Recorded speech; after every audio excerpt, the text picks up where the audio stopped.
Hey guys, welcome to another edition of the Gun Den, and today we've got a Springfield 1884 Trapdoor that we just recently acquired, and we thought we'd show you a little bit, we'd show you the gun a little bit, and then we don't know a whole lot about these. This is kind of a new acquisition, and we've kind of researched a little bit, but we were going to show you, tell you what we know about it and show you a little bit about what we found out about it, and then we'll take it to the range and shoot it and see how it does. And when we find out some more about it, then we may make some follow-up videos on it. But anyway, I just let my son here kind of tell you a little bit about it. He's done most of the research on it. So yeah, these guns were developed primarily after, well, they were developed after the Civil War, using old Civil War rifles, which were muzzle loaders, and they converted them over here to breech loaders. And they put a trapdoor, they shortened the barrel there and put a trapdoor in place here, which allowed them to be able to fire. How that works. Yeah. Which on a gun like this, you have to put in the half cock there and then pop it open, then you slide your cartridge in, pop it back down, and then you shoulder the weapon, bring it to full cock there, and then you fire it. The half cock was used for loading as a safety feature. But these were used, this was kind of marked the beginning. This, like the Martini Henry, marked a change of thought. And we used to believe everybody, should have a musket in close quarters combat, but this started to mark the change over to long range combat, more marksmanship, greater combat distances. This right here is an 1884 model, so it features a Buffington sight. The 73 models did not have this, and these also have an improved second barrel band right here, which allows the Buffington sight to sit on the gun and not be broken when being rode by cavalrymen. These were used in the Spanish or in the Indian Wars as well, and they're also used as big buffalo killers. I think that's what I read. They were mainly used for killing buffalo, and they were used in fighting Native Americans. Yes. They also had a serrated trigger, which the 73s did not have. I don't know if that's really that big of an improvement, really, but they did do that. And of course, these came in carbine models, more for cavalrymen. Allowed them to carry them easier and be able to draw and fire quicker. These were black powder guns, of course, because the first round adopted by the U.S. military, which was smokeless, was the 30-40, the Krag there. So these were actually used in conjunction with the Krag in the Spanish-American War and the Phillipine-American War, although they weren't as used to as great an extent because there's so many Krags and that was our main weapon. But we still had so many of these left over in surplus that some soldiers actually still did use these black powder weapons mixed in with these Krags, so that's kind of a cool feature of it.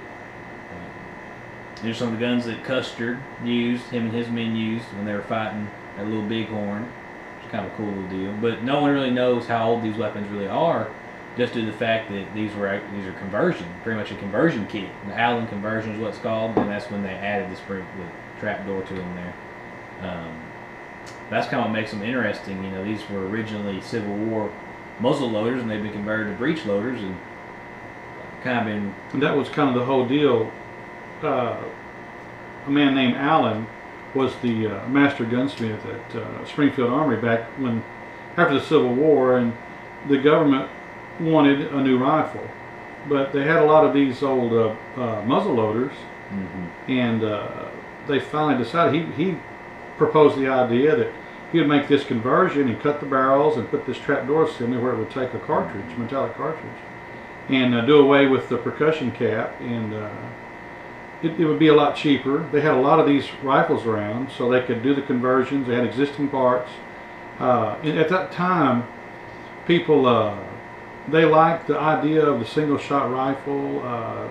They hadn't really come around to. There were a couple of other weapons that did have a higher rate of fire. They did have repeaters back then. Yeah, they did, but people thought this was a lot of the powers that be, I guess, thought that they liked the idea of that. They thought it was trouble-free for the soldiers. They also had a bunch of them, so it was called. They didn't have any money, right after the war, and then also conserving ammo was a big deal.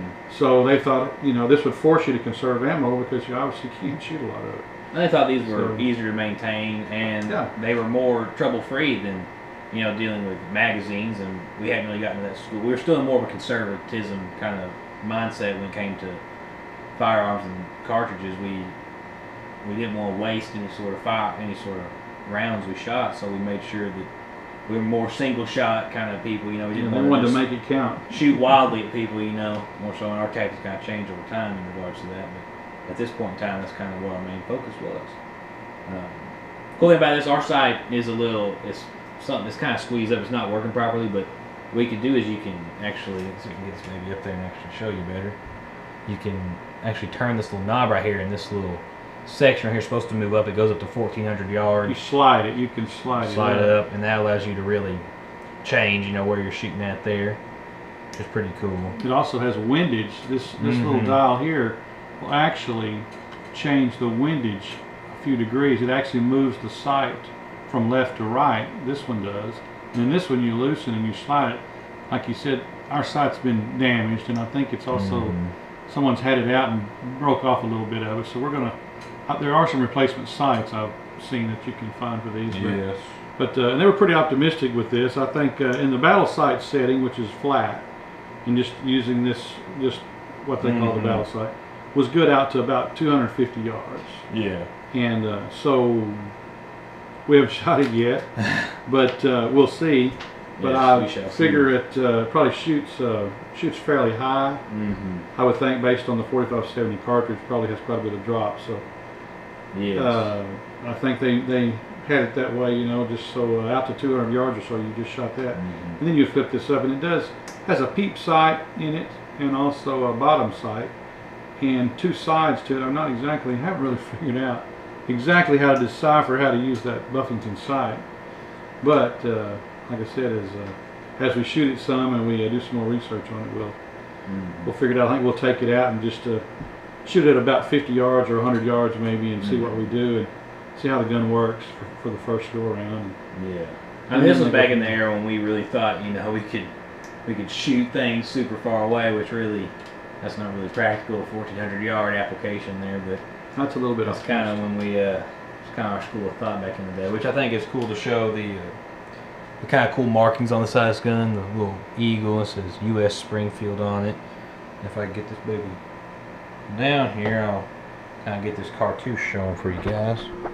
It's kind of faded out, but it's the little Springfield cartouche there on the side of the gun. So these are kind of cool. And there's all sorts of Mars and Nicks on it. Gives it a lot of character. Overall, this is a really cool firearm to acquire. I mean, this is a significant step in firearms history, especially for America. You know, kind of how we started changing from muzzle loaders to breech loaders. You know, and how we started slow transition over to metallic cartridges, and then eventually smokeless powder. You know, but this is definitely an important step in the overall journey, I would say, of us as a nation.